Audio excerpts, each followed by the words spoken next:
Sveici!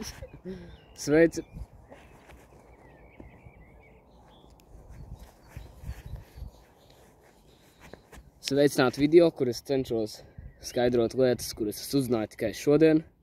Un es tos izskaidroju jums, skatītājiem. Un es drīkstu uzfilmēt tikai vienu video, kur es cenšos šo visu izskaidrot. Es nedrīkstu filmēt vairākus video, tur kaut kāds 4 vai 5, cik daudz cilvēki tur. Kāpēc es visu laiku skatos to pusi? Tur nekas nav uz ko skaidrot. Tātad, es uzzināju šodien, kāda ir atšķirība starp beisu un subbeisu. Tātad, man sākumā likās, ka tie abi ir tā vienādas lietas, bet patiesībā, nē. Beiss ir zemās frekvences, apmēram no 60 līdz 120 hertziem, kuru liek mūzikā. Es runāju par mūzikas beisu, to liek mūzikā, elektroniskajā mūzikā. Burtiski nav vienkārši mūzikā. Ja? Ok. Un tātad subbeiss, tas ir vēl dziļāks beiss. Iedomājamies, ka šeit ir beiss, un tad subbeiss ir vēl dziļāks. Tā ka pavisam dziļāks.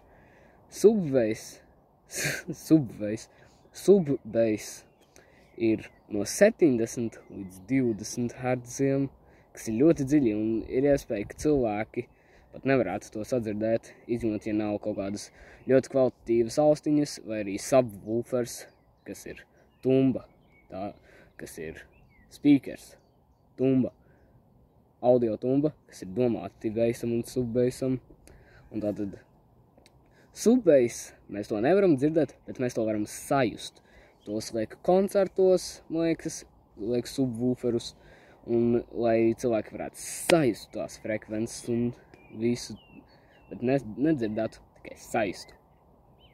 Ok, ceru, ka jums patika.